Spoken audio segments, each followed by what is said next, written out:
A date worth remembering. Margaret stood at her kitchen window watching the autumn leaves drift past. At 58, she thought she'd made peace with her life's chapters. Her divorce from David had been finalized 3 years ago, amicable enough, though the wounds took time to heal. Then the invitation arrived, cream-colored cardstock, elegant script. David was remarrying, and he'd invited her. She turned the invitation over in her hands, feeling the weight of 32 years of marriage. Part of her wanted to decline, but another part felt she should go. For closure, perhaps. For grace. "Mom, you don't have to go alone," her daughter Emma had said over the phone. But Margaret didn't want to bring family. This needed to be on her own terms. That's when she thought of Thomas from the community center. She'd started volunteering there after the divorce, teaching watercolor painting on Thursday evenings. Thomas brought his 10-year-old daughter Lily to the classes. He was raising her alone after his wife passed away 4 years earlier. They'd become friendly over the months. There was something about his quiet strength, the gentle way he encouraged Lily's creativity, that made Margaret feel at ease. One evening, as they were cleaning up brushes, Margaret mentioned the invitation.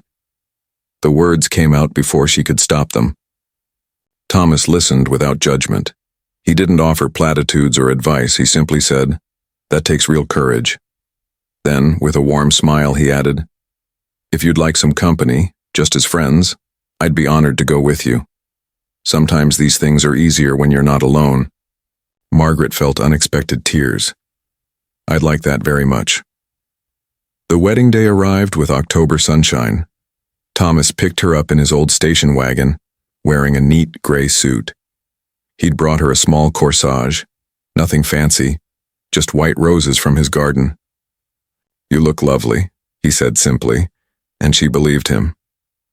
At the reception, Margaret felt her tension ease. Thomas was wonderful company.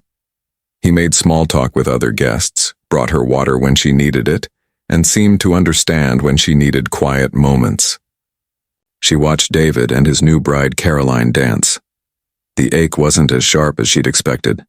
They looked genuinely happy. Caroline had been kind to Margaret, even thanking her warmly for coming.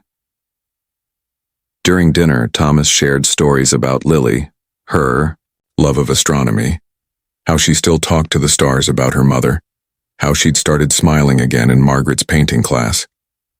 "You've given her something precious," Thomas said quietly, "a place to feel joy again." Margaret realized something then.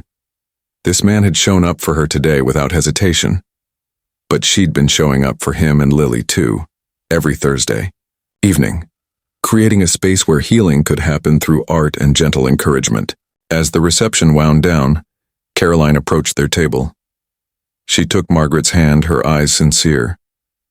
"David told me something I need to share with you," Caroline said softly. "After your divorce, you suggested he start volunteering at the hospital. That's where we met. I was bringing my father for cancer treatments." Caroline paused, her voice thick with emotion. "You could have been bitter. Instead, you encouraged him to help others. That kindness led him to me, led him to discover parts of himself he'd forgotten." She squeezed Margaret's hand. "I wanted to thank you for the man you helped him become." Margaret felt tears spill down her cheeks, not tears of regret, but of profound understanding. Love transforms. It doesn't disappear. It changes shape, creates new paths, touches lives in unexpected ways. On the drive home, Thomas and Margaret sat in comfortable silence. As they pulled up to her house, the evening light casting everything in gold, Margaret turned to him. "Thank you," she said, "for your kindness today, for just being there." Thomas looked at her with those steady, gentle eyes. "Margaret, can I tell you something? When Sarah died, I thought I was done, that I'd raise Lily, live on memories, and that would be enough." He paused, choosing his words carefully. "But watching you these past months, your grace, your strength, the way you've helped my daughter find light again, you've reminded me that life still holds beautiful surprises." His voice softened. "Would you like to have dinner with me sometime? Just the two of us?" Margaret felt something flutter in her chest.